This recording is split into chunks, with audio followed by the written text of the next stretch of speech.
তারপরে কিন্তু একটা ভিডিও ভাইরাল হচ্ছে, আপনারই ভিডিও, যে সুদিন এসে এটা নিয়ে একটু খুলে বললে ভাই। আমার মা জানে, বাপ পশ্চিমবাংলার মানুষ জানে তাদের জন্য লড়াইটা।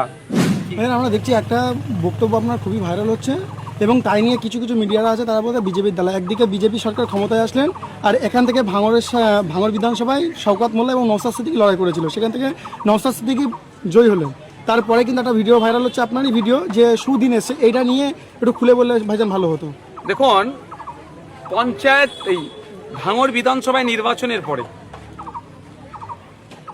ভাঙড়ের মানুষ 1,26,555 জন আমাকে ভোট দিয়েছে। গতবারের তুলনায় প্রায় 20,000 বেশি ভোট পেয়েছে। তারপরে কয়েকদিন ধরে ভাঙড়ে বিক্ষুব্ধভাবে বেশ কয়েকটি ঘটনা ঘটেছে। আপনারা জানেন, যারা আইএসএফ সেজে যার পারিবারিক অশান্তি ছিল সেগুলোকে তারা মেটানোর চেষ্টা করছে। তো তড়িঘড়ি আমি আমাদের নেতৃত্বদেরকে নিয়ে মিটিংয়ে বসেছিলাম। মিটিং থেকে শেষ করার সময় বা মিটিংয়ে ঢোকার সময় আমি আমার মেন নেতৃত্বদের বলছিলাম যে ভাঙড়ে যে আজকে এই নটোরিয়াস ক্রিমিনালের বিরুদ্ধে লড়াই করে তাকে বিতাড়িত করা হয়েছে, ভাঙড়েরা সুদিন এসেছে, সুদিন পেয়েছি। তাহলে আমরা এই সুদিনটাকে কেন ভাঙড়ের মানুষের সাথে লড়াই করে এই যারা তৃণমূল করে বা পারিবারিক অশান্তি লাগিয়ে কেন আমরা অশান্তি করব?